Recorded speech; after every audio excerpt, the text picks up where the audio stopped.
Esto es Espacio de Gestión, el podcast de la Maestría en Gerencia Social de la Pontificia Universidad Católica del Perú, liderando la gestión para el desarrollo.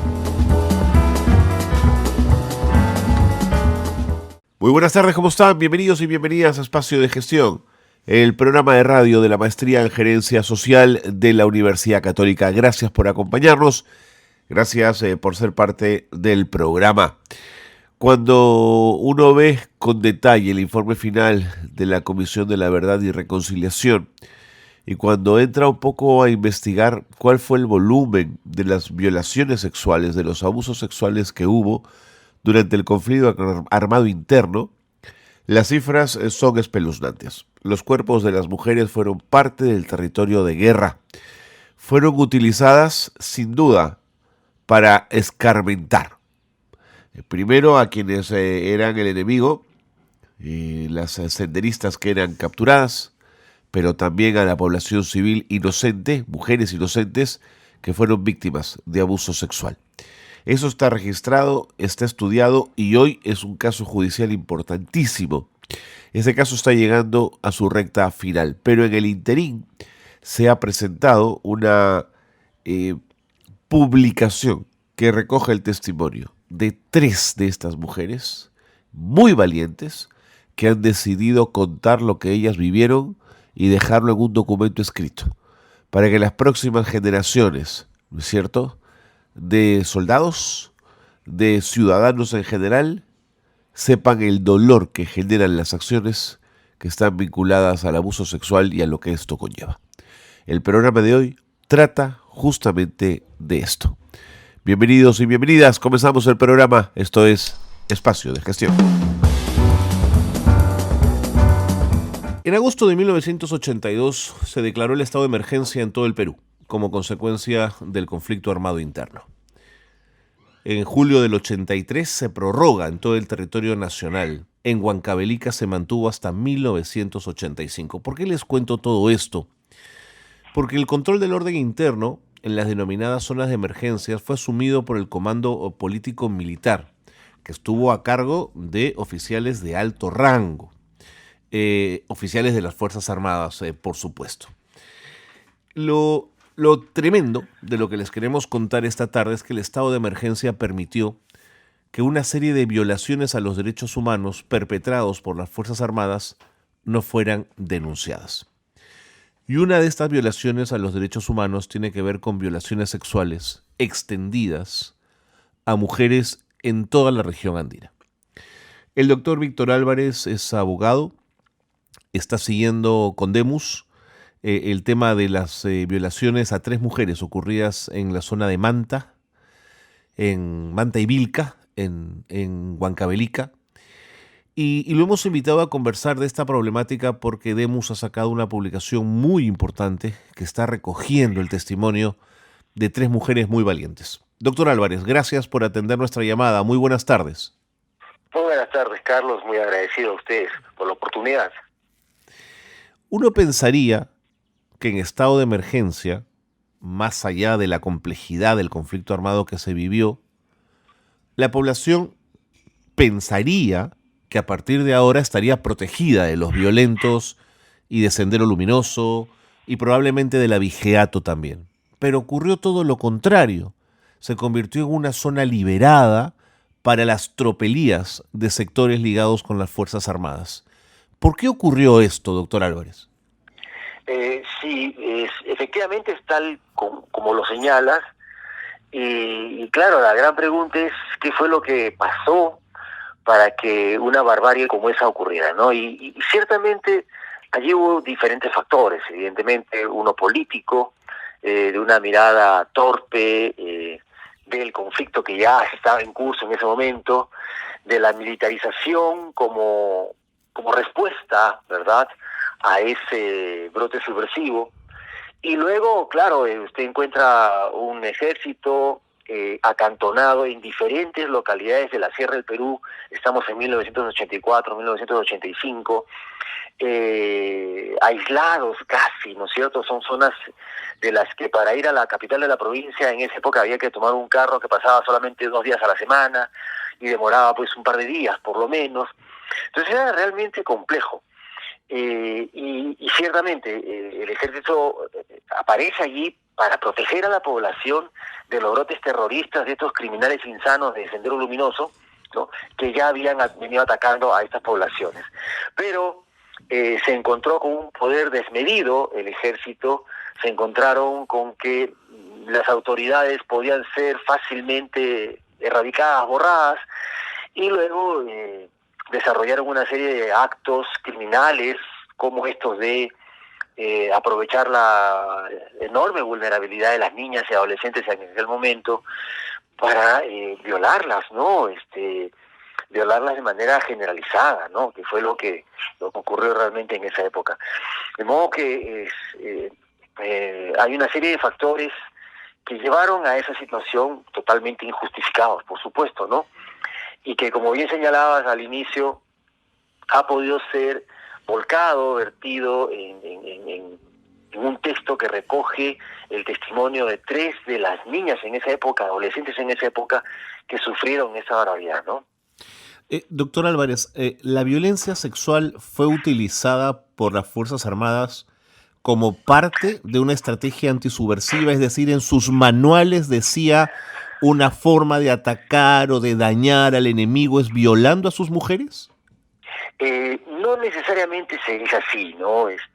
Muy difícilmente los manuales militares podrían señalarlo tan expresamente. Ajá. Pero es tan expreso de manera tácita que uno piensa pues que efectivamente podría ser así. Y lo que ocurre es que cuando uno escucha los testimonios de las víctimas, que no son 3, son muchas más, ¿no? Uno encuentra recurrentemente este tratamiento de terruca de M, chola de M, vas a hablar, vas a ver lo que te va a pasar, te vamos a violar porque eres terruca, y las órdenes a los soldados, viola esta terruca tal por cual.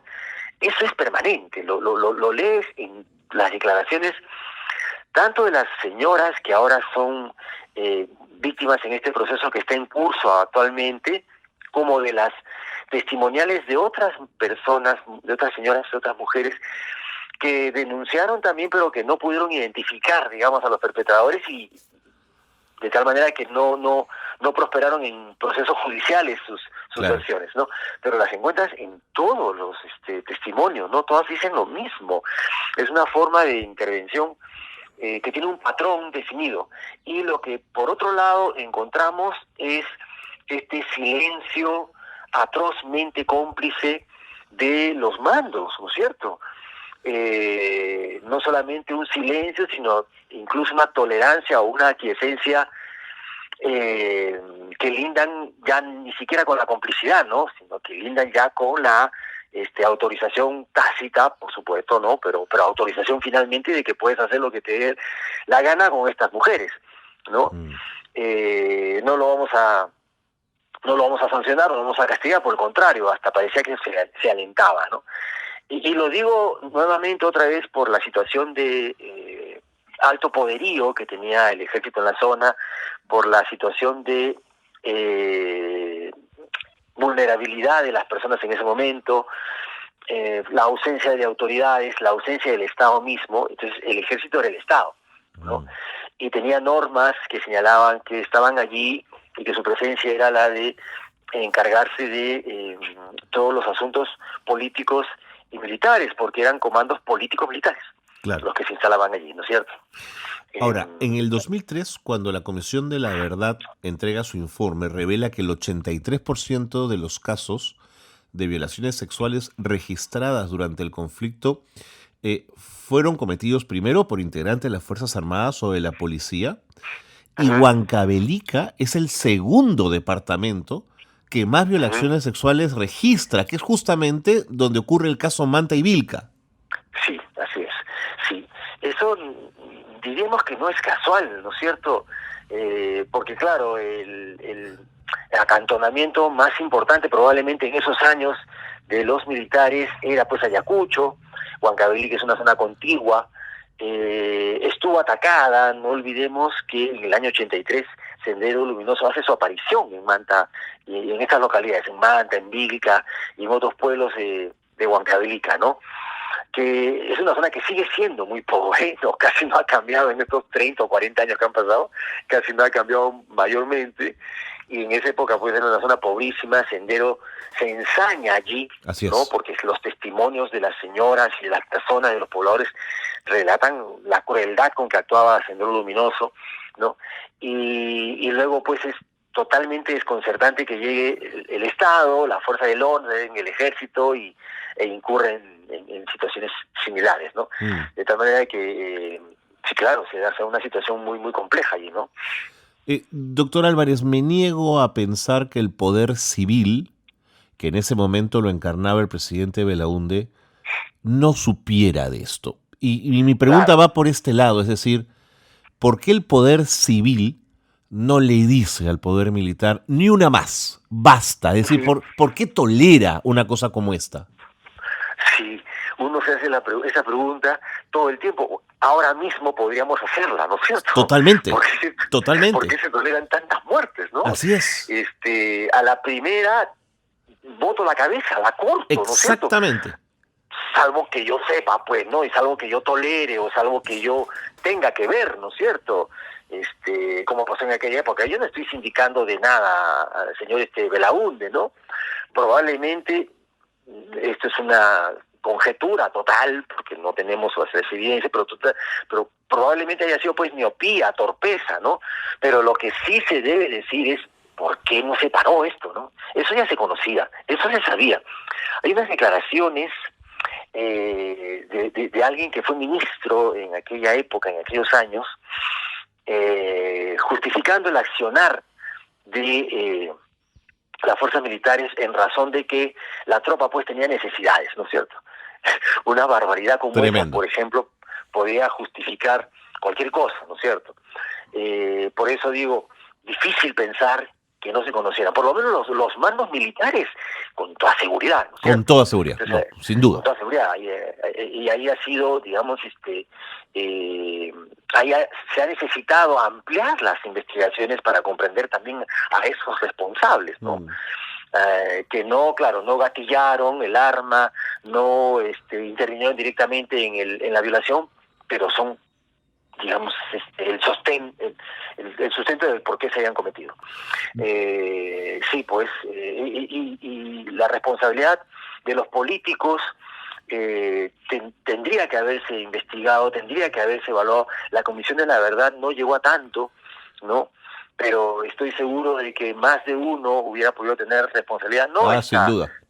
Responsabilidad benévola y absurda que siempre me ha parecido, ¿no? Esto de la responsabilidad política, ¿no? Ahora, es un eufemismo, ¿no? Hay responsabilidad penal, ciertamente, ¿no? Y doctor Álvarez, si me permite, la hipótesis de trabajo también es ¿por qué no habría habido también violaciones a varones? En el sentido que la vergüenza, probablemente, el machismo, debe haber hecho que muchos hombres no cuenten lo que allí se vivió. Con toda seguridad, ¿eh? Con toda seguridad. Hay un trabajo sobre eso, ¿sabe, Carlos? Hay un trabajo sobre eso de una gran amiga que además es una activista y una de las mujeres que más conoce seguramente de estos temas, de derechos de las mujeres y feminismo, etcétera. No sé si alcanzó la luz de la edición ese trabajo, pero sí tuve oportunidad de verlo porque me lo pasó para yo darle una mirada, ¿no? Ok, y hay testimonios. Y sí, hay algunos testimonios que ella pudo reunir, muy pocos ciertamente, y claro, el factor ahí de fondo es el machismo, claro. Pues, ¿no es cierto? Un hombre no va a aceptar jamás que fue violado, ¿no? Claro. Que pasó por ese trance, pero probablemente hubo, no muchos en realidad, ¿ah? O la data pues no está registrada. Es difícil, ¿no? Tenerla, claro. Así es, ¿no? Doctor Álvarez, quiero pedirle un favor. Quiero entrar ya de lleno al tema del proceso. el proceso judicial. Necesito ir a una pausa breve. Claro, Por favor, no se vaya, quédese con nosotros para seguir conversando. Estamos con el doctor Víctor Álvarez, estamos hablando del caso Manta y Vilca y de 3 mujeres valientes que siguen acusando y denunciando y esperan justicia desde hace más de 40 años. Regresamos con esto, no se vayan. Esto es Gerencia Social Noticias. La empresa Hidrandina fue encargada de capacitar a 2.500 escolares en La Libertad, Cajamarca y Ancash sobre la prevención de riesgos eléctricos y usos adecuados de la energía. El objetivo de estas capacitaciones es promover una cultura de seguridad para evitar accidentes eléctricos. El Ministerio de Salud continúa promoviendo la campaña de vacunación contra la polio, el sarampión y el COVID-19. Ahora se encuentran recorriendo casa por casa para que los menores de edad puedan acceder a sus dosis de vacuna. Y en Nueva Delhi, la India, se ha dispuesto a evacuar inmediatamente a sus ciudadanos por las inundaciones que fueron ocasionadas por la crecida del río Yamuna. Este fenómeno climático ha dejado aproximadamente 41 personas fallecidas. Hasta aquí las noticias de Gerencia Social que marcan la actualidad. Seguimos en el programa, qué bueno que están con nosotros el doctor Víctor Álvarez, abogado, que lleva a pedido de Demus el caso Manta y Vilca, nos acompaña esta tarde aquí en Espacio de Gestión. Doctor Álvarez, en el 2016 se inicia el primer juicio contra 14 militares, 13 permanecen en un solo proceso y uno fue juzgado en otro tribunal por ser menor de edad cuando se cometieron los hechos materia de juzgamiento. Así es. Bueno, tras una serie de irregularidades, recuerdo que Demus las denunció en su momento, se realiza un acompañamiento jurídico, pero de pronto el proceso se anuló y se conformó un nuevo tribunal en la Sala Penal Nacional. ¿Por qué se anula ese proceso? El proceso se anula porque, como bien señalabas, las abogadas de Demus en ese momento recusaron a los 3 miembros del tribunal que conocía el caso, y los recusaron por una actuación manifiestamente parcializada, una actuación que no tomaba en consideración aspectos centrales de tratamiento de estos casos desde una perspectiva de género, y evidentemente eso indicaba a todas luces que no iba a ser un proceso debido, que no iba a tener un resultado producto de un análisis exhaustivo, riguroso del material probatorio, etcétera. No se cuidó tampoco la integridad emocional, la salud psicológica de las señoras que estaban declarando, una serie de cosas de ese tipo, ¿no? Que llevaron a que finalmente la Corte Suprema anulara ese proceso y se nombrara otra sala, ¿no?, que es la que actualmente viene llevando el caso. Esas fueron las razones por las cuales se anuló Carlos. De acuerdo. ¿Y qué hizo la Corte Suprema? Se pronunció respecto a que hubo falta de imparcialidad, ¿no es cierto? Sí, y señaló que el nuevo, es más, eso es importante porque señaló que el nuevo proceso debía seguirse bajo reglas de estricto cumplimiento respecto de una perspectiva de género, no revictimización de las víctimas, y con la aplicación de criterios que cuidaran todos estos aspectos centrales, claro, para un caso de esta naturaleza. Es por eso que se nombró la sala que actualmente viene conociendo el caso, que está presidida por el doctor René Martínez, y el director de debates, el vocal, el miembro que viene llevando a cabo la dirección de este caso, se me va el nombre ahora en un momento que lo puedo... No se preocupe, lo entiendo, doctor Álvarez. Ahora, en el 2019 se inicia entonces el segundo juicio, estamos en el 23 y el juicio continúa. ¿Por qué es tan lento el proceso, doctor Álvarez? Sí, es un mal endémico en realidad, Carlos, de los procesos en el país. No escapa este proceso a estas dilaciones que responden a un conjunto de factores complejos, es verdad, ¿no es cierto? Uno de los principales es la carga procesal que tiene la propia sala, ¿no es cierto?, que se refleja cuando se quiere señalar, por ejemplo, fecha para la siguiente sesión de la audiencia y no encuentran espacios, ¿no? No, este día tenemos tal, este otro día ya está programado para esto. Entonces, es verdad que hay una carga procesal gruesa que impide que esto pueda avanzar como uno hubiera querido, ¿no? Luego, por otro lado, se encuentra también la complejidad del caso mismo, ¿no? Y del análisis de las pruebas que se debe hacer durante el juicio oral, ¿no? Que es el espacio en el que se actúa la prueba, es decir, si uno presentó testigos, peritos, tienen que concurrir a este espacio, a esta etapa del proceso, para dar sus declaraciones, y una vez que dan sus declaraciones le preguntan todos los abogados. Somos 14, 13 procesados, que son como 7, claro, 8 o 9 abogados, claro, más nosotros de la parte civil, más el fiscal, ¿no? De modo que sí, pues se ha dilatado, nos ha dilatado bastante. Creo que se podría haber hecho un esfuerzo, eso sí, de avanzar más rápidamente, ¿no? Quizás 2 sesiones por semana de audiencia, o una cada semana, cuando menos. A veces se prolongan las fechas, sesión entre sesión, a 2 semanas, ¿no? Pero en términos generales se ha procurado, entiendo yo, que el proceso avance, ¿no? Y estamos ahora ya entrando casi a lo que podría ser la recta final, ¿no? Y esa recta final es que ya se están terminando de actuar las pruebas, ¿no? Estamos haciendo el análisis de las últimas pruebas ya en el juicio oral, y luego de esto pasaríamos a la etapa de alegatos, ¿no? Cada abogado tendrá que sustentar los argumentos, criterios y validación y sustentación de las pruebas que entiendo, demuestran la posición de cada uno, ¿no? entiendo. Doctor Álvarez, aquellos que insisten en sostener la impunidad, el silencio, quienes no quieren ver lo que ocurrió, señalan, si fueron tantas, más de 1.400, como señala el informe, ¿dónde están? ¿Por qué solo 3 denuncian? Sí. Uno a veces, perdóneme No, yo lo la risa, entiendo, lo ¿verdad? entiendo. Que ya uno no sabe cómo reaccionar frente a argumentos tan pueriles, ¿no? Porque escuchamos nosotros argumentos que van desde no denunció, y si no denunció era porque estaba contenta con el hecho, ¿no? Que fueron relaciones consentidas, ¿no? Eran enamorados, eran relaciones sentimentales. Yo no me imagino una niña de 15, 16 años salir consensualmente con un tipo que viene armado hasta los dientes, ¿no es cierto? Y le dice que quiere estar con ella, ¿no? De verdad que chicas que en su vida habían estado en la ciudad, que no conocían lo que era un automóvil probablemente, menos un arma.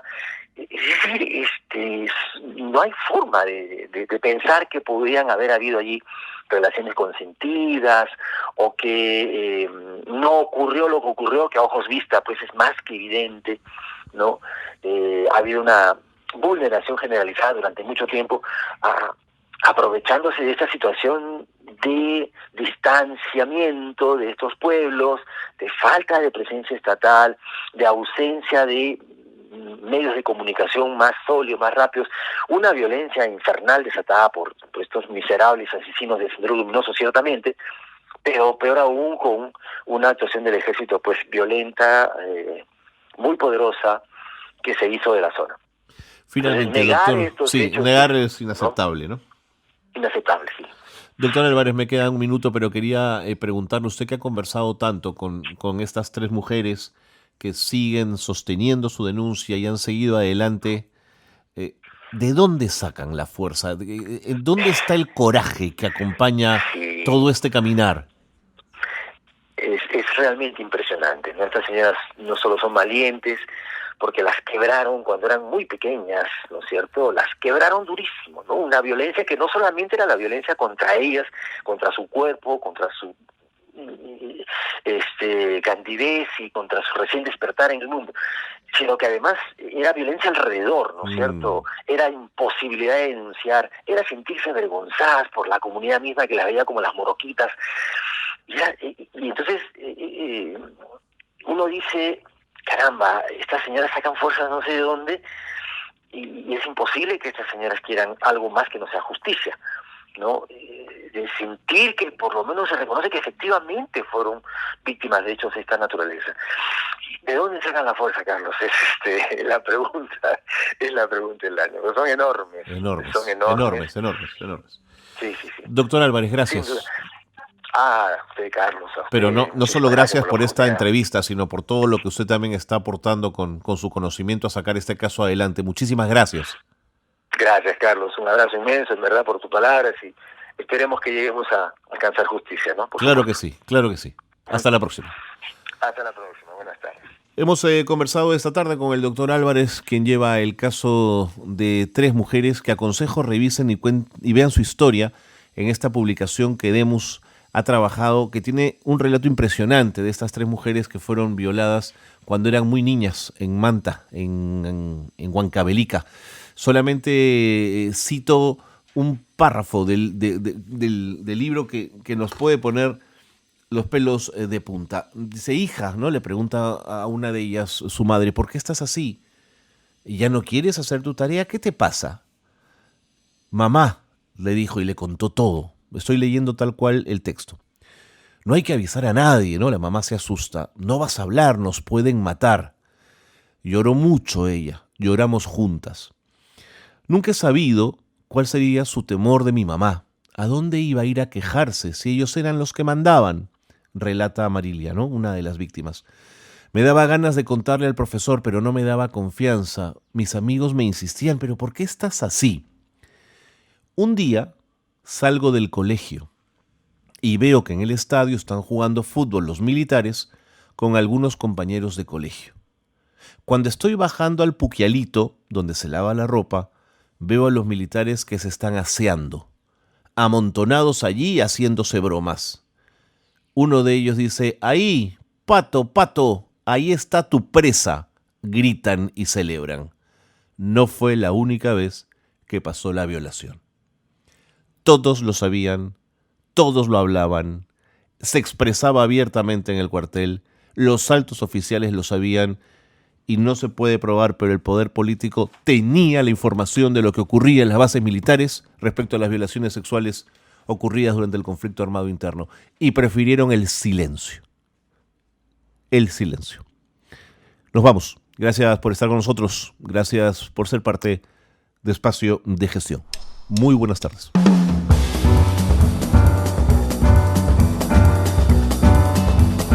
Hasta aquí una nueva edición de Espacio de Gestión. La gerencia social liderando la gestión para el desarrollo.